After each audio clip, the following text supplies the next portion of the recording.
रोहतक की जेल अच्छी बनी थी उस समय, अच्छा। तो पीलू मोदी को उसमें रखा हुआ था जेल में। हाँ, तो बंसीलाल जी को तो बड़ा अपना शौक था दिखाने का ना कि ये ऐसे है, ताकत दिखाने का। ताकत दिखाना है।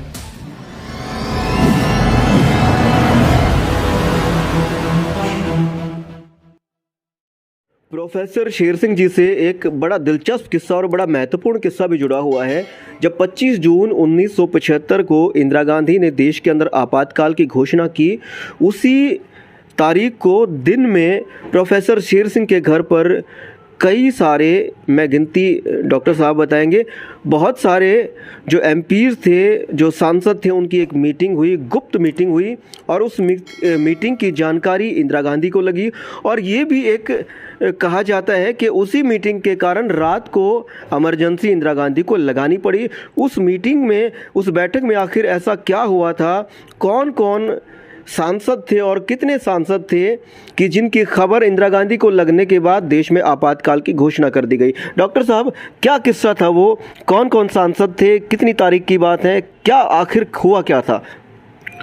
देखिए, इलाहाबाद हाई कोर्ट ने जी वर्डिक्ट दे दिया राजनारायण जी की जो याचिका थी, उस पर वर्डिक्ट दे दिया, और इनका जो इलेक्शन जो है उसको उन्होंने अमान्य घोषित कर दिया जी। हाई कोर्ट ने इंदिरा गांधी जी के चुनाव को रद्द कर दिया। तो फिर वही हमारे परिवार का कि जो नीतिवान चीज़ें हैं वो होनी चाहिए। तो मेरे फादर ने उसी समय कहा कि आपको रिजाइन करना चाहिए इंदिरा गांधी को। जी हाँ, प्रोफेसर शेर सिंह ने कहा कि आपको रिजाइन करना चाहिए क्योंकि वर्डिक्ट आ गया है और ये तर्क संगत है कि आप रिजाइन करें, तो इससे पार्टी की छवि बनेगी। जी। तो जो चापलूस लोग थे उन्होंने इस चीज़ को बहुत उछाला कि मैडम देखिए कैसी बात कर रहे हैं ये लोग कि आपको रिजाइन करना चाहिए। तो आपका रिजाइन करने का क्या मतलब है? तो प्रोफेसर साहब हमेशा तर्कसंगत बात कहते थे असल में। जो आपके घर प्रोफेसर शेर सिंह के घर, फिर बता रहा हूँ मैं, वही मैं बता रहा हूँ ना। तो फिर प्रोफेसर साहब ने जो है लाइक माइंडेड एमपीज को फ़ोन किए जी कि देखिए आप समझिए इस चीज़ को कि पार्टी का जो है इसमें हित नहीं है कि ये बनी रहे। हाँ। तो पार्टी के लिए हित सोच रहे हैं, हम कोई एक व्यक्ति विशेष के लिए नहीं कर रहे।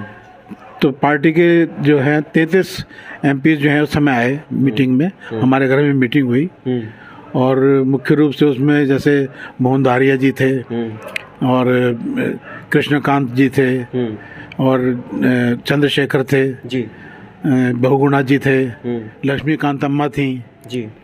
तो और कई वो तो मैं नाम नहीं जानता है, ये लोग मुख्य थे जिनको मैं जानता हूँ जी जी। तो फिर इसकी खबर जो है मैं उनका नाम नहीं लेना चाहता, प्रकाश वीर शास्त्री, मैं नहीं कहना सकता, लेकिन खबर मैडम को दे दी किसी ने। मैं कह देता हूँ, कहा जाता है कि प्रकाश वीर शास्त्री जो सांसद थे उन्होंने इंदिरा गांधी को इस सारी बैठक की सूचना दे दी, और उसके बाद क्या हुआ फिर? बस फिर क्या होता जब ये आप समझिए कि चापलूस लोगों ने, और जो भी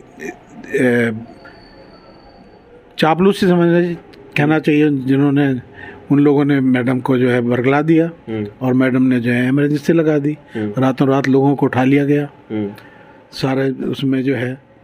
और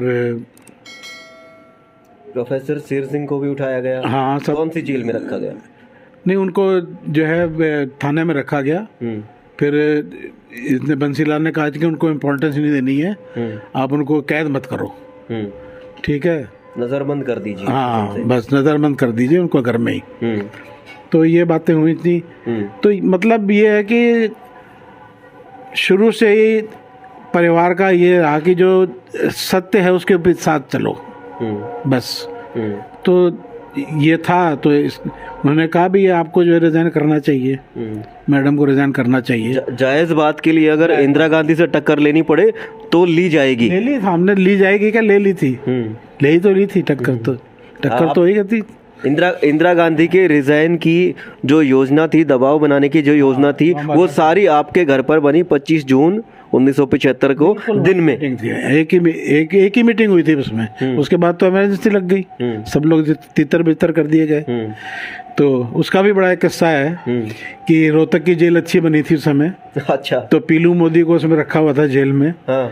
तो बंसीलाल जी को तो बड़ा अपना शौक था दिखाने का ना कि ये ऐसे है, ताकत दिखाने का। तो उन्होंने आए, कहने लगे मोदी जी देखा हमारी जेलें कैसी बनाई हैं, कितनी वैभवशील है जेल हमारी, कितनी बढ़िया जेल बनी है। हाँ। बोला जी बड़ी अच्छी बनी है, रहना तो आप लोगों ने ही है, हमने तो चले ही जाना है। अच्छा, पीलू मोदी ने कहा चौधरी बंसीलाल को कि जी बड़ी अच्छी जेल बनी है, मगर रहना तो आपको ही, हम तो चले जाएंगे।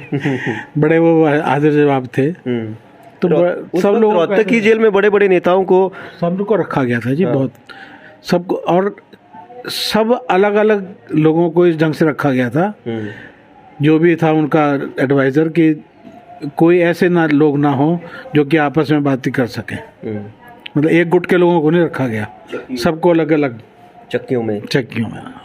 देखिए, उस दौर में जब उस दौर की बात होती है तो जयप्रकाश नारायण की जो क्रांति थी वो दिमाग में तैरती है। हम उसके गवाह नहीं है, आप उस चीज़ के गवाह हो। क्या था जयप्रकाश नारायण की जो क्रांति थी, कैसे खड़ी हुई, इंदिरा गांधी को कैसे ध्वस्त किया?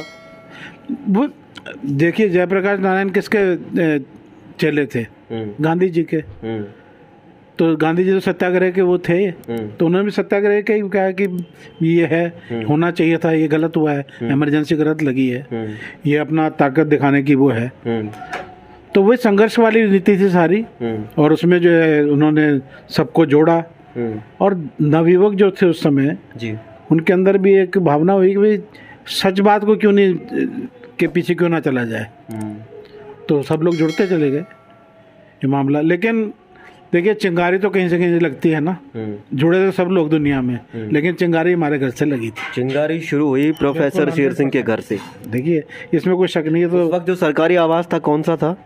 3 कृष्णा मेनन मार्ग जी, हेस्टिंग्स रोड भी था उसका नाम, कृष्णा मेनन मार्ग 3 नंबर। तो चलिए, ये था इमरजेंसी से जुड़ा हुआ प्रोफेसर शेर सिंह की ज़िंदगी के साथ वो किस्सा जो जब तक इतिहास रहेगा, जब तक तारीख रहेगी, तब तक ये किस्सा दोहराया जाता रहेगा। भारत के लोकतंत्र के अंदर वो दिन अहम स्थान रखता है जब लोकतंत्र को ख़त्म कर दिया गया था इंदिरा गांधी ने, अपने अहम के लिए या अपने पद के लिए। फिर हाजिर होंगे किसी नए मुद्दे पर, किसी नई शख्सियत के साथ, नए सवालों के साथ। तब तक के लिए आज्ञा दीजिए। जय हिंद, जय भारत।